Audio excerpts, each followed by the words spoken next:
La costruzione dello chalet, quindi quando c'è stata la pedana con l'abusivismo relativo proprio alla costruzione di questo chalet. Oggi comunque il Lido è presente nella sua, negli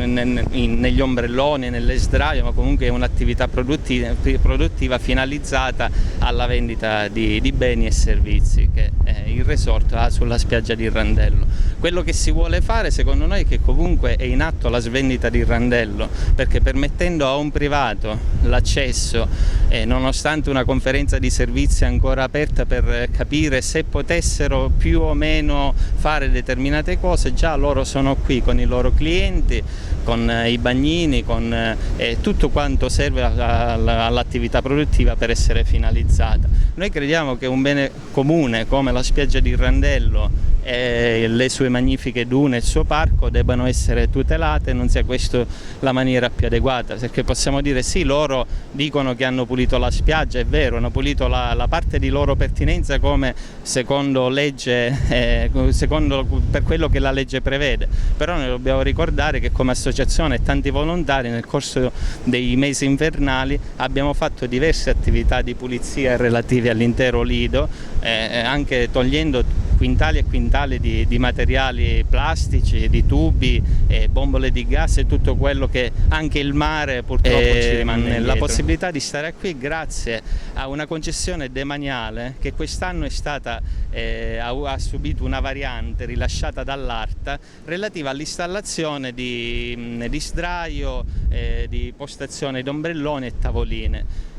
Purtroppo noi crediamo che anche questo qui sia sbagliato, perché la concessione demaniale è un atto che ha necessità di essere soddisfatta con altri timbri e atti e autorizzazioni, perché è soltanto una parte. Poi c'è il SUAP, che è l'ufficio che è predisposto a vedere quelli che sono tutti quegli atti necessari, a metterli assieme e vedere se si può o meno fare. Loro sono qui in virtù soltanto di una concessione demaniale che secondo noi dovrebbe essere annullata, perché non è stato soddisfatto l'oggetto della concessione stessa, che era appunto lo chalet. Voi avete denunciato, che cosa sono tutti questi tubi che vediamo? Noi abbiamo fatto un esposto alle autorità, perché questi sono tubi per l'irrigazione che venivano utilizzati presumibilmente per innaffiare le dune o la vegetazione delle dune, che secondo noi lasciate così creano un apparente ed evidente disastro di natura ambientale, perché il polietilene comunque è un materiale plastico tossico che degradando si disperde nell'ambiente. Noi abbiamo constatato, grazie anche alle mareggiate di quest'inverno, che ci sono chilometri e chilometri di tubazioni anche di vario spessore, di diverso tipo, che è lungo tutta l'area del predunale e dunale di Randello